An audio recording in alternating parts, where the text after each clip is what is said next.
Mental math कक्षा 10। मैं हूं हरी सर और आप सभी बच्चे देख रहे हैं आपका अपना YouTube channel maths with Hari sir special Hindi medium के बच्चों के लिए। इस सीरीज में हम कर रहे हैं अध्याय एक कर रहे हैं वास्तविक संख्या। तो बच्चों क्या कहता है अगला भाग, इसे जरा ध्यान से देखिए, वीडियो को स्किप ना करें और देखकर प्रैक्टिस जरूर करें। ठीक है, प्रैक्टिस जरूर करें। आइए करना शुरू करते हैं। तो प्रश्न नंबर 45 ये रहा आपके सामने। प्रश्न नंबर 45 कहता है बच्चों, ये देखो, एक आयत की लंबाई यहाँ पर ये आयत मैं बना लेता हूँ इस तरीके से। ये आयत की लंबाई है ए बी, ठीक है ना, ए बी दिया हुआ है लंबाई, और लघुत्तम समावर्तक से इसको दिखाया गया है, और ये चौड़ाई हो गई, ठीक है, इसको महत्तम समावर्तक से दिखाया गया है। एक आयत की लंबाई, तो आयत का क्षेत्रफल बताना है। आयत का क्षेत्रफल बताना, तो सबसे पहले लघुत्तम से दर्शाया गया, तो लघुत्तम निकाल लेते हैं। यहाँ पर लघुत्तम समावर्तक, ठीक है, ए बी का लघुत्तम समावर्तक, ए बी का लघुत्तम समावर्तक क्या होगा बच्चों। अब मैं आपको बताता हूँ। देखो ए बी लगातार संख्याएं हैं, ए के बाद बी आता है। लघुत्तम समावर्तक में आपको क्या करता है, जब दो लगातार संख्याएं होती हैं उनको गुणा कर दीजिए, वही आपका लघुत्तम समावर्तक हो जाता है। ठीक है, महत्तम यानी ए बी का महत्तम समावर्तक निकाल लेते हैं। अब आपको याद होगा कि इन दो लगातार संख्याओं का महत्तम समावर्तक हमेशा कितना होता है, एक होता है। क्या होता है, एक। तो ये आ गया। आयत का क्षेत्रफल निकालना है। आयत का क्षेत्रफल निकालना है। फॉर्मूला क्या होता है, फॉर्मूला तो होता है लंबाई गुना चौड़ाई होता है, यही होता है ना फॉर्मूला, लंबाई गुना चौड़ाई। लेकिन लंबाई यहाँ पर लघुत्तम समावर्तक से दर्शाई गई है, और गुणा चौड़ाई जो दर्शाई गई है वो महत्तम समावर्तक से दर्शाई गई, इसलिए लघुत्तम समावर्तक गुणा महत्तम समावर्तक आपको लिखना है। तो लघुत्तम समावर्तक है ए बी और गुणा महत्तम समावर्तक है एक, और दोनों को गुणा किया तो ए बी आ गया। और क्योंकि इसमें सेंटीमीटर वगैरह कुछ नहीं है, तो यहाँ पर लिख लो वर्ग इकाई। क्या लिखना है, वर्ग इकाई। ये आपका आंसर बन गया। ठीक है ना। आइए करते हैं प्रश्न नंबर 46। तो प्रश्न नंबर 46 क्या कहता है, ये भी बड़ा आसान है। यदि संख्या 5m जमा 1, 5m जमा 3, 5m जमा 4 को 5 से भाग देने पर, ठीक है, शेषफल, यहाँ पर शेषफल है बच्चों, शेषफल r प्राप्त होता है।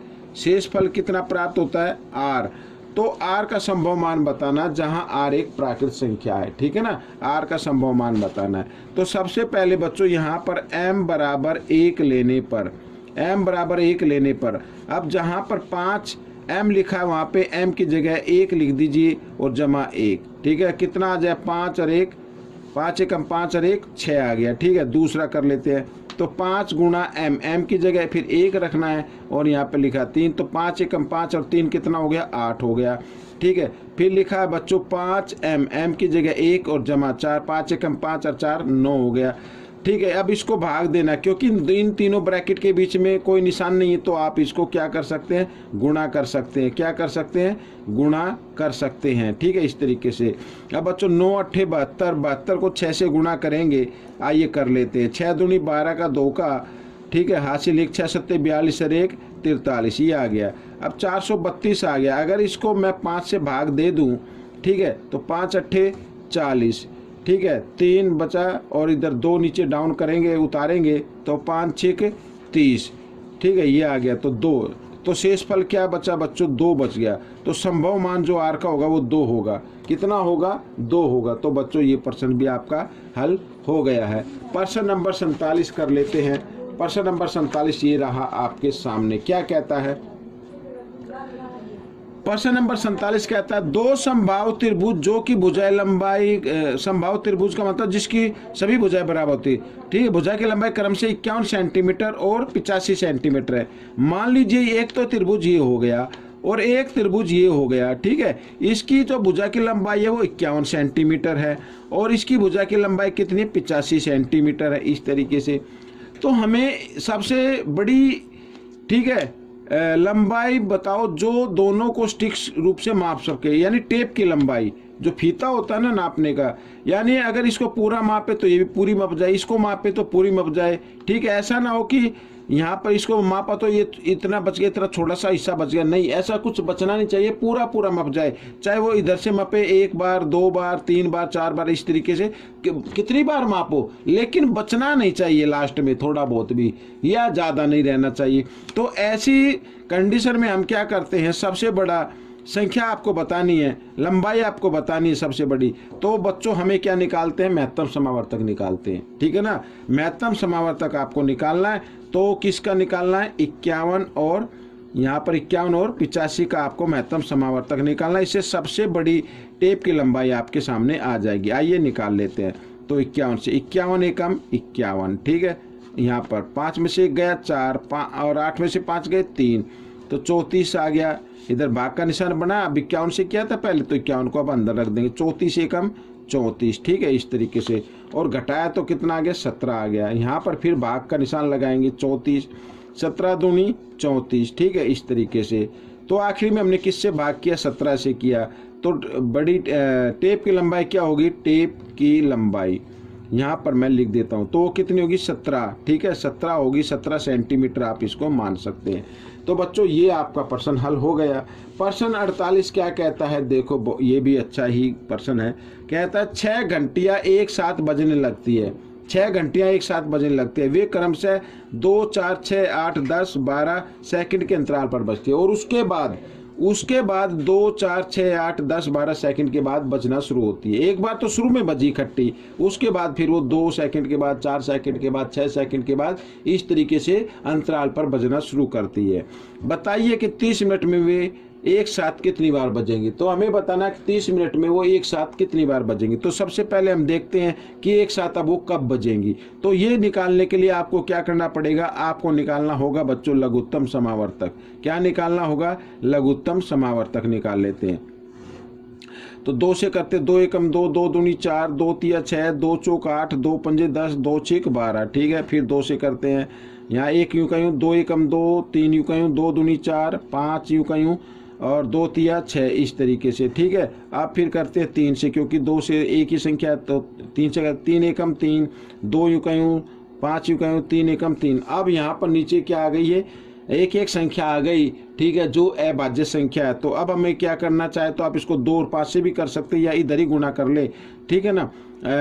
5 दूनी 10, ठीक है, 10 तिया 30, 30 दूनी 60, 60 दूनी 120। यानी जब आप इसको गुणा करेंगे इस तरीके से, ठीक है, तो कितना आ जाएगा, 120 आ जाएगा। ये 120 क्या होगा, क्योंकि सेकंड को करें तो सेकंड आएगा, ठीक है। तो 120 सेकंड के अंतराल पर वो बजेगी, ठीक है। एक दोबारा कब बजेगी, 120 सेकंड जब हो जाएंगी दोबारा इकट्ठी वो बजेंगी।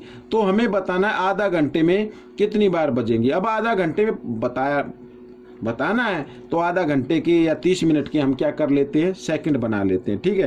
तो 1 मिनट में कितने सेकंड होते हैं, यहाँ लिख लेता हूँ। 1 मिनट में होते हैं बच्चों 60 सेकंड, ठीक है। यहाँ पर लिख लिया 60 सेकंड, लिख लेता हूँ मैं इस तरीके से। तो 30 मिनट में कितने होंगे, 30 में तो ज़्यादा होंगे, तो 30 को 60 से क्या कर देना, गुणा कर देना है। 6 तिये 18, 2 जीरो आ गए तो 2, ये 1800 सेकंड आ गई बच्चों। कितनी आ गई, 1800 सेकंड आ गई, ठीक है। अब 1800 सेकंड में कितनी बार बजेंगी ये बताना है। अब 120 में एक बार बजती है ना, तो यहाँ पर बताना है घंटियाँ बजेंगी, ठीक है। तो ये 1800 सेकंड को ऊपर लिखना है, 120 को नीचे लिखना है, और यहाँ पर 0 से 0, 12 से काट देते हैं, 12 एकम 12, यहाँ पर बच गया कितना, 6 और 0 60 हो गया, 12 पंजे 60। तो बच्चों ये 15, ठीक है, ये 15 आ गया। लेकिन यहाँ पर एक चीज़ ध्यान देनी है, जो शुरू में 6 घंटे एक साथ बजी थी उसको भी इसमें एक ऐड कर देना। एक साथ एक बार तो सुबह ही बजी थी ना ये शुरू में, तो वो एक इसमें जमा कर देना, यानी आ जाएगा 16 बार। कितनी बार, 16 बार बजेंगी, ठीक है ना। तो ये प्रश्न आपका हल हो गया। अब हम करेंगे प्रश्न नंबर 49, ये रहा आपके सामने। तो प्रश्न नंबर 49 क्या कहता है, देखो प्रश्न नंबर 49 लिखा, एक सेमिनार में हिंदी, अंग्रेजी और गणित के प्रतिभागियों की संख्या क्रमशः 60, 84 और 108 है। आवश्यक कमरों की न्यूनतम संख्या बतानी है जहां प्रत्येक कमरे में समान संख्या में प्रतिभागियों को बैठाना है और वे सभी एक ही विषय के हों। यानी कहने का मतलब है यहाँ पर जो दिया हुआ है 60 हिंदी के बच्चे हैं और 84 अंग्रेजी के बच्चे हैं, 108 जो हैं गणित के बच्चे हैं। हमें कमरों की संख्या बतानी है और एक कमरे में हिंदी के तो हिंदी के ही रहने चाहिए, अंग्रेजी के तो अंग्रेजी के रहने चाहिए। ये नहीं होना चाहिए कि हिंदी के भी उसी में अंग्रेजी के भी उसी में। तो सबसे पहले हमें ये ज्ञात करना कि एक कमरे में ज़्यादा से ज़्यादा बच्चे कितने आ सकते हैं। ठीक है, सबसे पहले हमें ये ज्ञात करना है कि एक कमरे में ज़्यादा से ज़्यादा बच्चे कितने आ सकते हैं, उसके बाद हम कमरों की संख्या ज्ञात करेंगे। ठीक है, और बच्चों की संख्या निकालने के लिए कि ज़्यादा से ज़्यादा बच्चे कितने आ सकते हैं तो हमें क्या करना पड़ेगा, हमें 60 और 84 और 108 का क्या निकालना, महत्तम समावर्तक निकालना पड़ेगा। आइए 108 को हम 84 से कर लेते हैं। ठीक है, इस तरीके से तो 84 एकम 84। ठीक है, यहाँ पर घटाएंगे तो कितना आ जाए, 8 में 4 गए 4 और यहाँ पर आ गया 24। ठीक है, इस तरीके से। तो अब 84 को अंदर रख दीजिए तो 24 तिया कितना होता है, 72 होता है। तो यहाँ पर मैंने 72 लिख दिया। तो 4 में से 2 और 8 में 7 गया 1। फिर इधर फिर भाग का निशान बना दिया। ठीक है, 12 दूनी 24। तो 12 का से ये कंप्लीट भाग हो गया। अब तीसरी संख्या बची थी 60। अब इसको भी क्या करना, 12 से ही भाग करना है। ठीक है, 12 पंजे 60। तो यानी एक कमरे में अधिक से अधिक बच्चे कितने बैठ सकते हैं, 12 बैठ सकते हैं। ठीक है, यहाँ पर लिख देता हूँ, एक कमरे में अधिक से अधिक 12 बच्चे बैठ सकते हैं।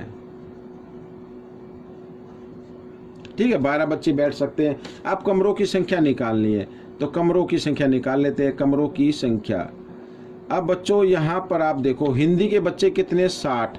अब इसको कर देना 12 से भाग।